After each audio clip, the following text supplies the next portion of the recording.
All right, we're on to magnetic fields now. And of course, the connection between the familiar, we've looked at the electromagnetism stuff already, or the electrical fields, I should say. And so now we're going to end up combining them into the electromagnetism combined version of things here. So hopefully that's not too much of a surprise that they're connected, but I'll walk you through how we figured that out. We, I meaning humans, scientists, physicists. So magnetic fields. Magnetic field strength is measured in a unit called Teslas. It's probably supposed to be a capital T right there too. It's got to be named after a person, of course, right? Not the electric car dude.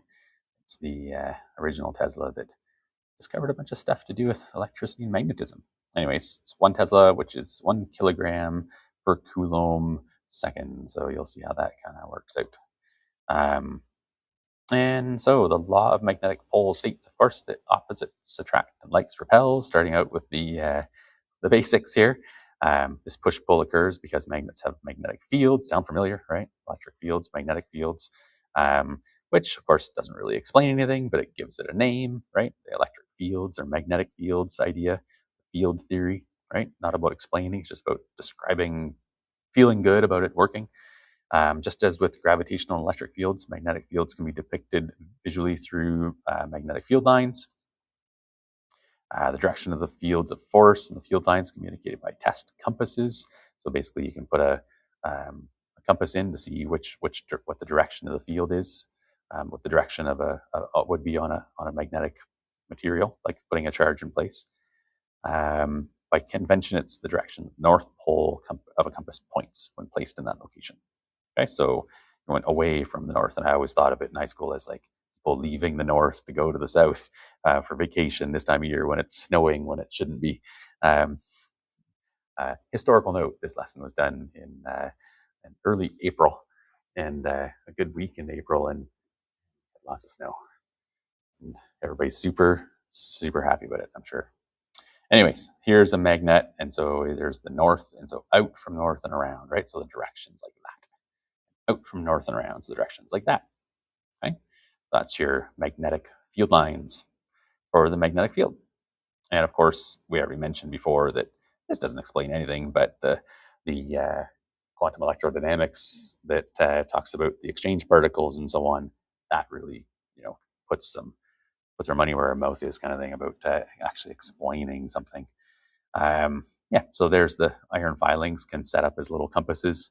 They all like kind of stick together and they follow those little lines. So magnetic field lines are kind of easy to visualize with iron filings. We usually are always drawing these fields in like a two-dimensional surface like this, right? But keep in mind that they are a very three-dimensional thing. And so I have a video here, field lines 3D.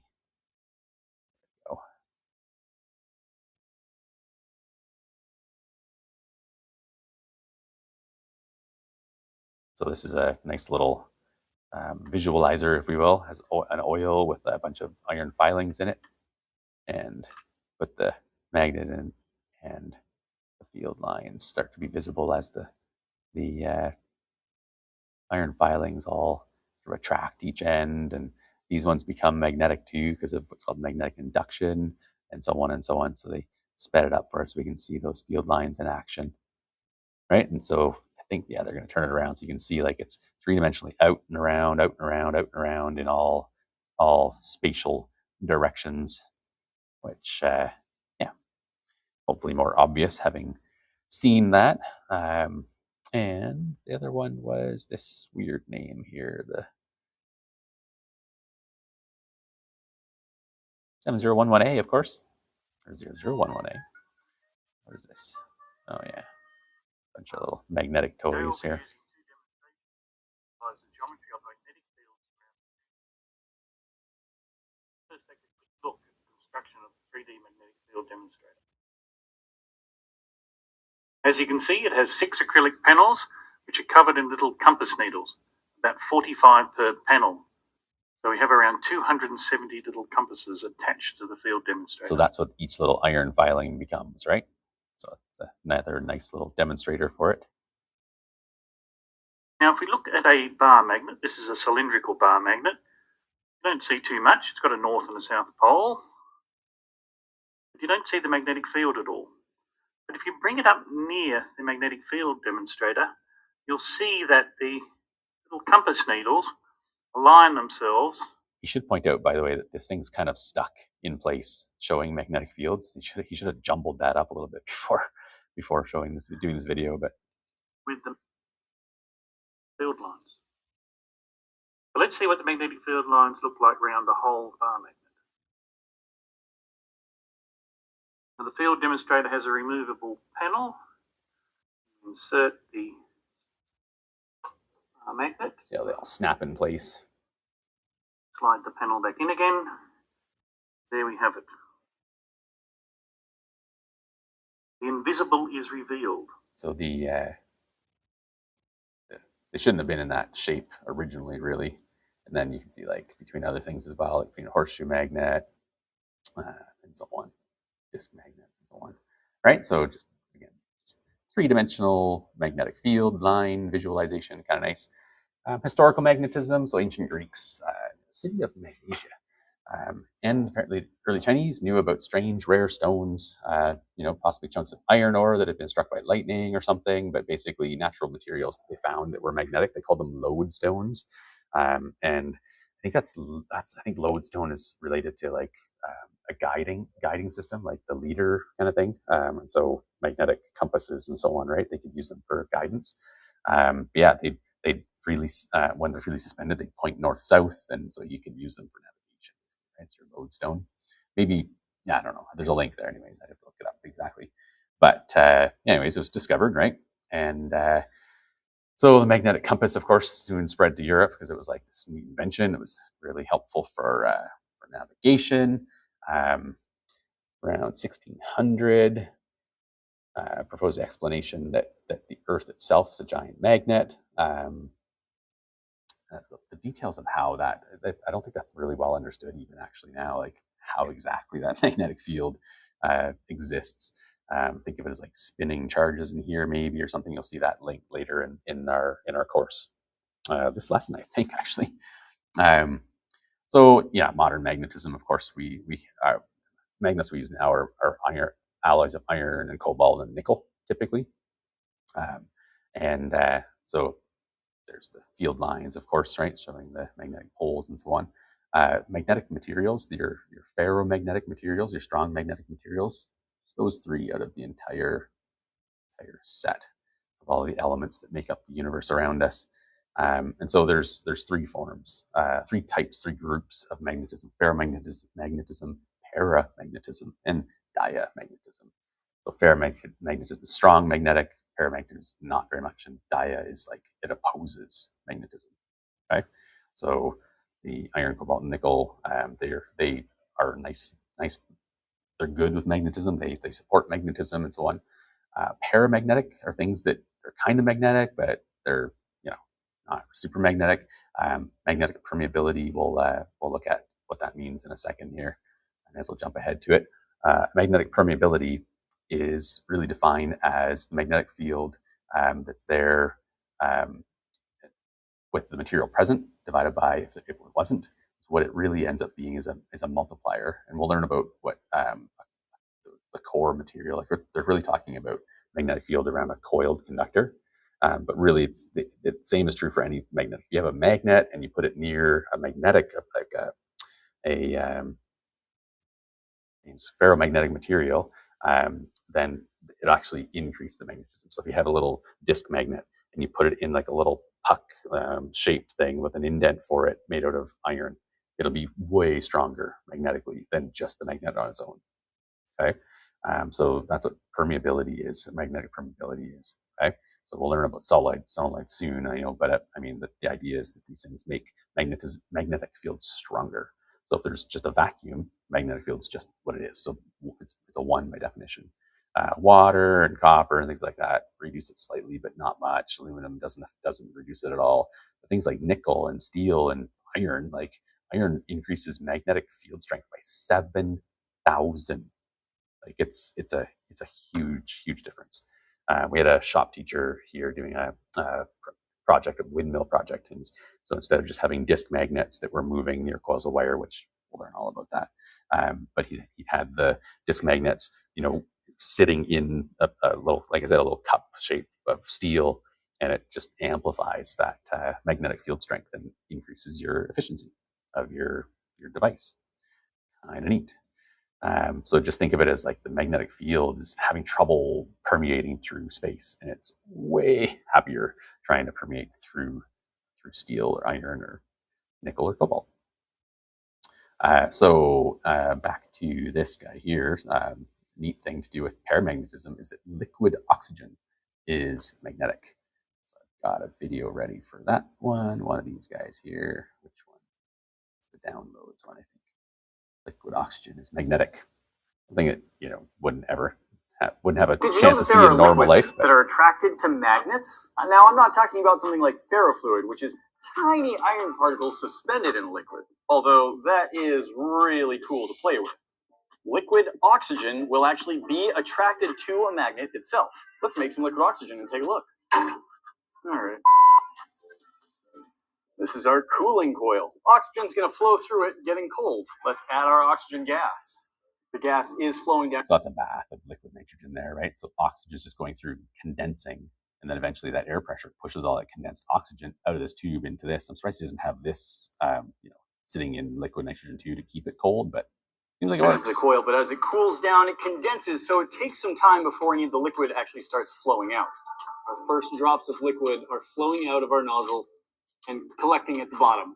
Let's see what it does with the magnet.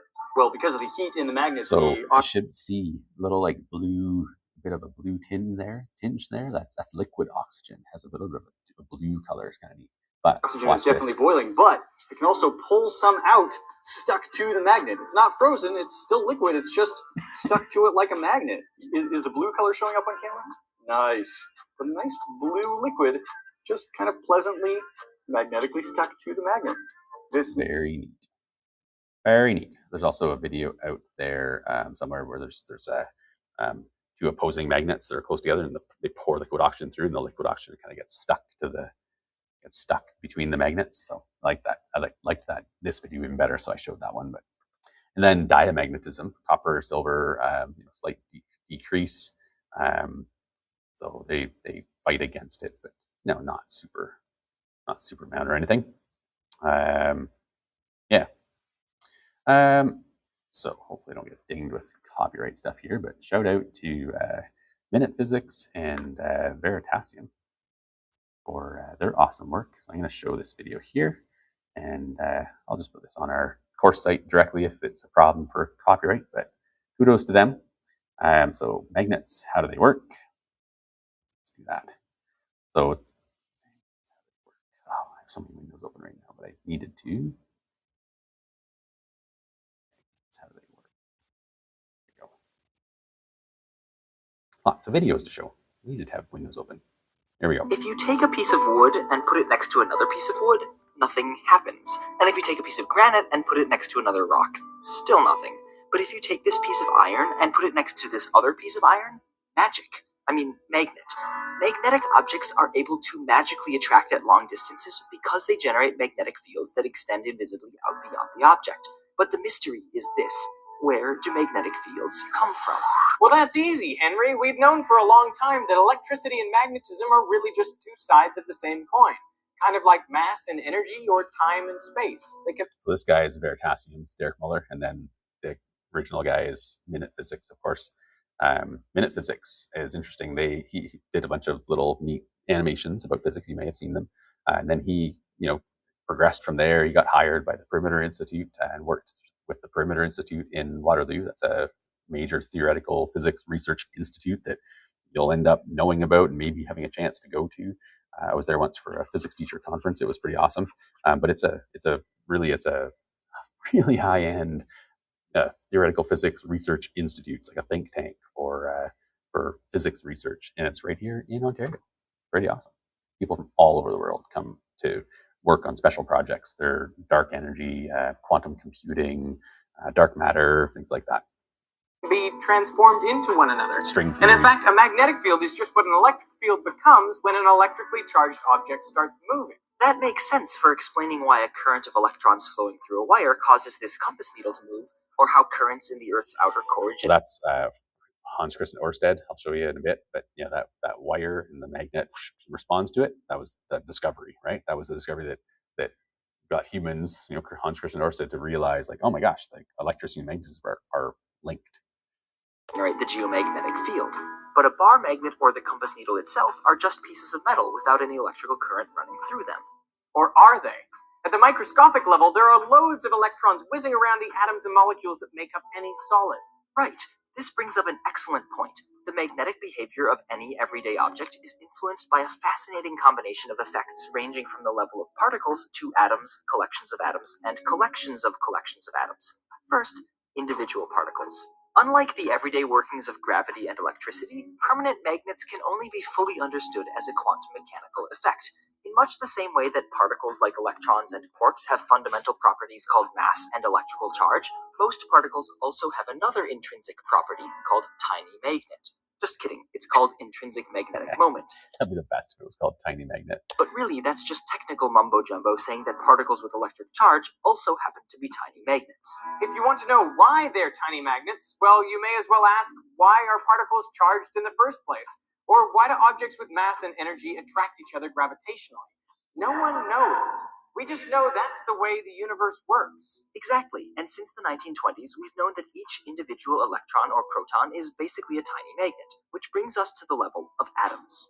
An atom is a bunch of positively charged protons with a bunch of negatively charged electrons whizzing around them. The proton tiny magnets are about 1,000 times weaker than the electron ones, so the nucleus of the atom has almost no effect on the magnetism of the atom as a whole. And you might think that since many, though not all, of the electrons are also moving, that like the current in a wire, they should generate magnetic fields due to that motion.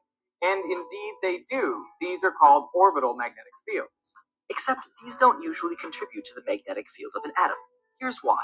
Electrons in atoms are accurately and complicatedly described by quantum mechanics, but the gist of the story is that electrons congregate in shells around the nucleus. That big equation there was Schrodinger's equation, in case you want to look at it later on. Yes, the electrons in any filled shell zoom equally in all directions, so the currents they generate cancel out and generate no magnetic field. These electrons also come in pairs whose tiny magnets point in opposite directions and also cancel. However, in a half-filled shell, all of the electrons are unpaired and their tiny magnets point in the same direction and add up, meaning that it's the intrinsic magnetism of the electrons in the outer shell that gives an atom the majority of its magnetic field. So atoms near the side of any of the major blocks of the periodic table, which have full or nearly full outer electron shells, aren't magnetic, and atoms in the middle of the blocks have half-full outer electron shells and are magnetic. For example, nickel, cobalt, iron, manganese, chromium, etc. Wait, but chromium isn't magnetic. Ah, but just because an atom is magnetic doesn't mean that a material made up of lots of that atom will be magnetic, which brings us to the level of crystals. When a bunch of magnetic atoms get together to make a solid, they generally have two options. One is for all the atoms to align their magnetic fields with each other, or they can align their magnetic fields in an alternating fashion so they all cancel out. The atoms will do whichever one requires less energy. That's why chromium, for example, is a very magnetic atom, but a very unmagnetic solid, because it's one of the most anti-ferromagnetic materials that we know. Iron, on the other hand, is the namesake of ferromagnetism, so it is unsurprisingly ferromagnetic, or, in usual parlance, magnetic. Sometimes. The last and final level of magnetism is that of domains. Essentially, even in a magnetic material where the magnetic fields of atoms line up together, it's possible that one chunk of the material will have all its atoms lined up pointing one way, and another chunk will have all its atoms pointing another way, and so on. All of these domains are of a similar size. Then none may be strong enough to force the others to align with it. In which case, a piece of iron, for example, may have no magnetic field at all because of all the warring magnetic kingdoms within it. However, if you apply a strong enough magnetic field from outside the material, you can help one domain expand its control over its neighbors, and so on, until all of the domains have been unified into one kingdom, all pointing in the same direction. And now, finally, you can rule with an iron fist. Magnet. It's magnetic because it's ferromagnetic and all of the domains are aligned. Exactly. What's remarkable is that magnetism is a fundamentally quantum property amplified to the size of everyday objects. Every permanent magnet is a reminder that quantum mechanics underlies our universe. In order for an everyday object to be magnetic, though, it has to have a unified kingdom of magnetic domains, each made up of bajillions of magnetic atoms, which also need to be aligned with each other, each of which can only be magnetic in the first place if it has an approximately half-filled outer shell of electrons, so their intrinsic magnetic fields can align and not cancel each other out. Not surprisingly, these criteria are pretty difficult to fulfill, which is why there are only a limited number of suitable materials you can use when you're building a magnet. Or Add gadolinium, I guess, to our list, but only one missing. you could just run a current through any electrical conductor and produce a magnetic field that way. But hey, why does that work in the first place? Click here to go over to Veritasium, and we'll find out what special relativity and the speed of... We're going to be seeing about the idea of current producing magnetic fields shortly as well. But yeah, so that is, a good visualization, better than just a textbook printout like this, but the idea of domain theory of magnetism. Okay, so let's get them all aligned. The whole thing's going to be magnetic, and so on. Yeah, magnetic poles, repelling and attracting, all that stuff. Drawing magnetic fields, we've already really done this, right? Same as before, the number of field lines per area indicates strength. They don't cross each other, all that stuff, right? These field lines represent net force in that area, and you can't have more than one net force, and so you can't have more than one field line at a spot, just like before, right? Yeah. So just like with the electric field stuff, you have a repulsion situation and an attraction situation, all familiar from electric fields, really, right? So the link between electric and magnetic fields is Hans Christian Ørsted, like I said, noticed compasses deflecting, pulsating, twitching, or whatever when electricity was put through wires. Wasn't really looking for it, from what I understand, but noticed it and didn't ignore it, right? And as a result, made a pretty awesome discovery. So, yeah, the fact that electric charges create magnetic fields is known as the principle of electromagnetism. That it's all linked. Right, so Ørsted's experiment demo. OER, I don't have this one in a window already. I missed that I needed it. OER. How the heck is it? OERSTEDS.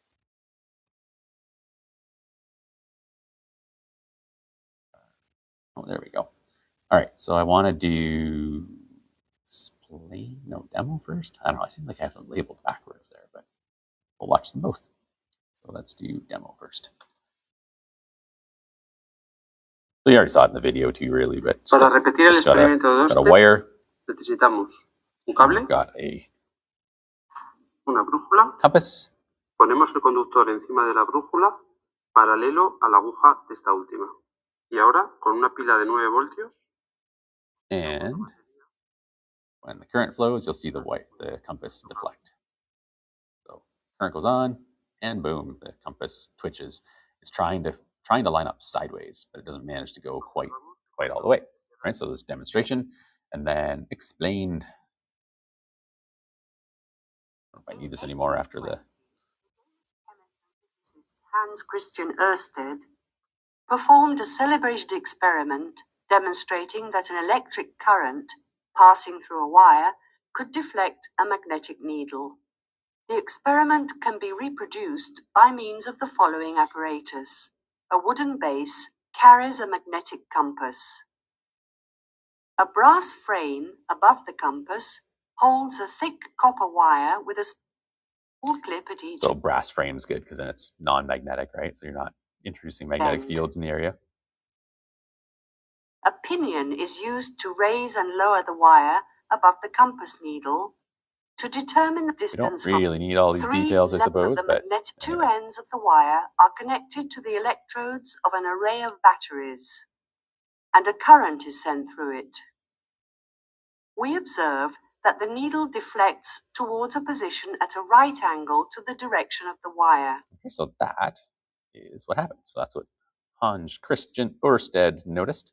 Another one of those key experiments that really, changed the course of history, science-wise. Help remember the direction of the magnetic field based on the flow of positive charges. We use what are called right-hand rules. Okay, right-hand rules are based on imaginary flow of positive charges. So luckily, humans have left hands as well. And so if you use left-hand rules, you can talk about flow of electrons, actual electron flow. So I'd like to think of it as left-hand rule for electrons because there's L's in both. So if that helps you remember which one's which, because I was confused by it at points in my life for sure, until I realized like, oh, they both have L's, right? So there's a couple hand rules, I'll just call them. So the right-hand rule or the left-hand rule for a straight conductor is you point your thumb in the direction of conventional current, so flow of positives, right? Then your fingers will naturally curl the way your fingers curl in the direction of the magnetic field. So with a right-hand rule interpretation, your thumb's pointing the flow of positives, and you get the magnetic field going around like this. So down in front and up in behind, three-dimensionally of that wire. I hope my art skills are sufficient. If you viewed this thing end on, like from the end here, you see the circle end of the wire. The tail feathers indicate flow into the page. So if you point your right hand thumb into the screen, your fingers are curling clockwise, right? And unless you're massively double jointed. And then if you have the current flowing out of the page as flow of positives towards you, point your thumb towards you, and your fingers curl counterclockwise. Right? Again, that's right-hand rule for positive flow. Equally useful is left-hand rule for flow of electrons. Kind of my preference, to be honest. Even though historically, we stick with flow of positives because we decided to, or whatever. It's what we had been doing for 100 years or something. But anyways, yeah. Either way it works, right? So again, left-hand rule gives all those exact same predictions. So the right-hand rule for a straight conductor here, just, I don't know, kind of review here, but basically give yourself a chance to look at that. So you'd be like, okay, point your thumb or your right hand down. I think that's current flow they're showing. So current flow means flow of positives. And so it should be going towards you on the right and into the page on the left, right? So yeah, they're showing a cross to the left on the front. So this would be towards you here and into the page there, of course, right? If it's going like this, around in front and in behind, up and around, and so on, right? So a little hard to draw those in perspective, but the actual movement, of course, of electrons is up, and the left-hand rule would predict the same magnetic field, right? For a solenoid, looks like I got to pause for a sec here. All right. So for a solenoid is a coil of wire. Okay. So for a coil of wire, it's going to be a couple ways we'll look at this later on as well. But there's a hand rule for this, and so if you curl your fingers of your right hand in the direction of current flow, so in the coil here, they show that the current is flowing down in the front and up and behind, down in the front, up and behind. That's what the black arrows are there. They're subtle. And so you're grabbing, I guess, the white arrows too. White arrows are showing the current in the front of the coil. But yeah, your hand is very much like this, right? In that coil.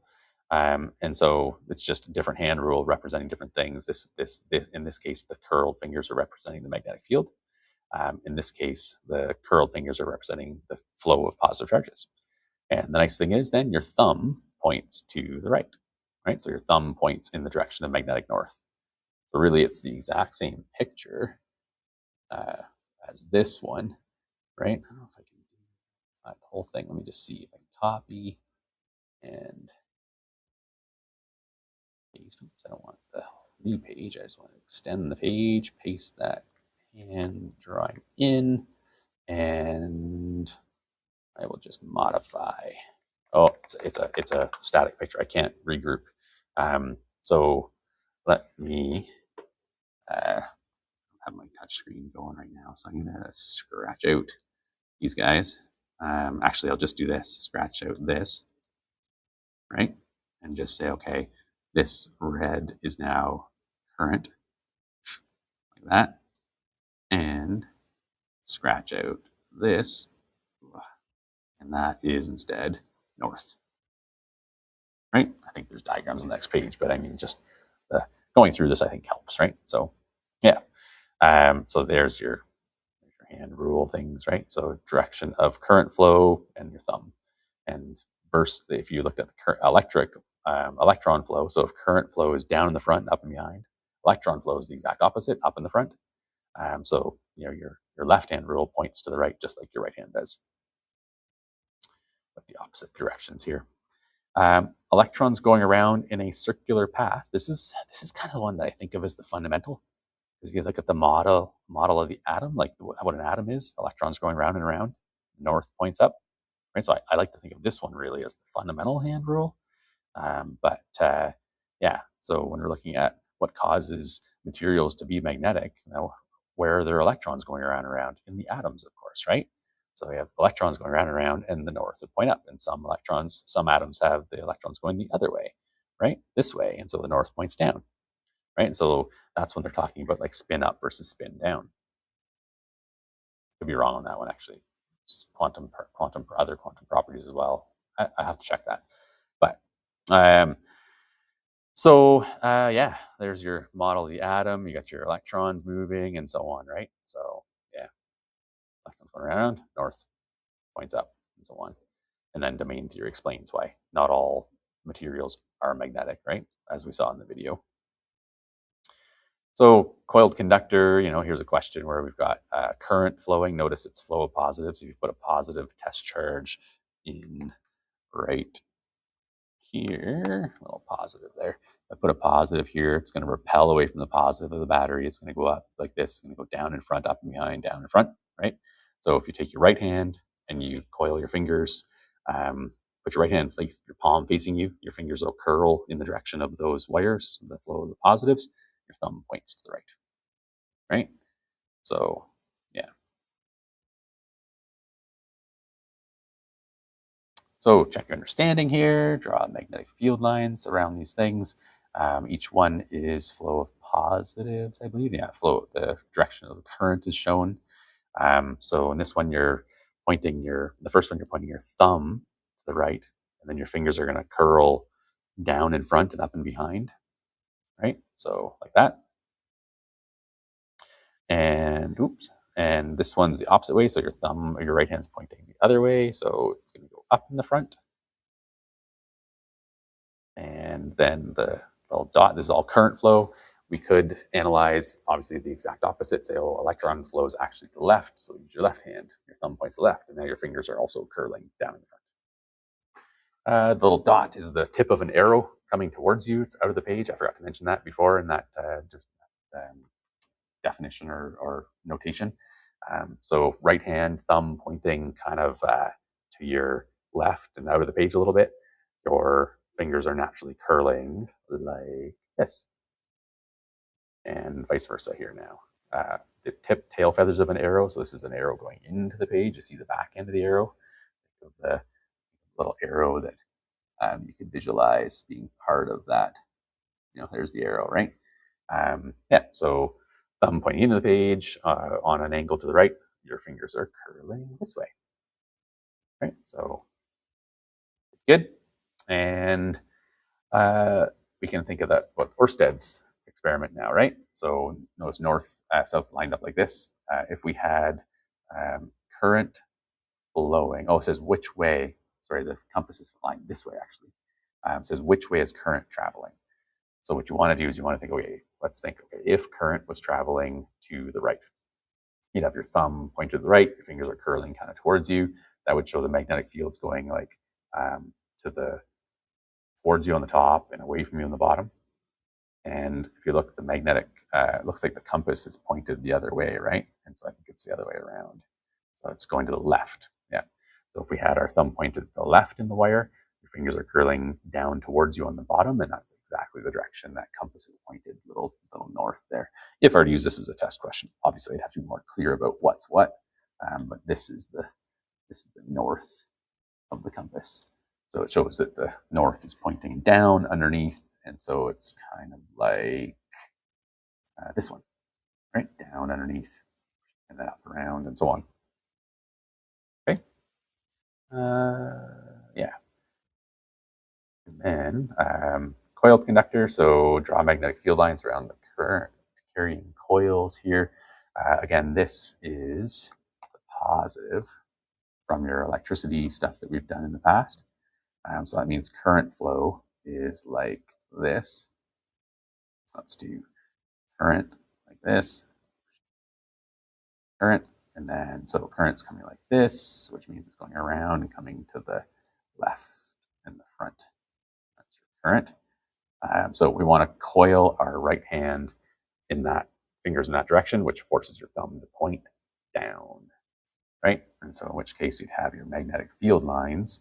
This is really north here as a result.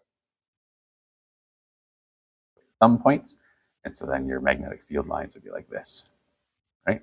Out, out, out like that, and out, out, out like this, and so on. And a similar analysis for the other one. Okay, so like that, right? Green versus red, but you know. The other thing you can do, I mentioned, different hand rules and that, but if you just look at this as a single little conductor, so you have your thumb pointing towards you, right here, that would force the magnetic field or that current. So picture this being a current right here, right? That would force the magnetic field to be like this, right? Counterclockwise. Make sure you can see them.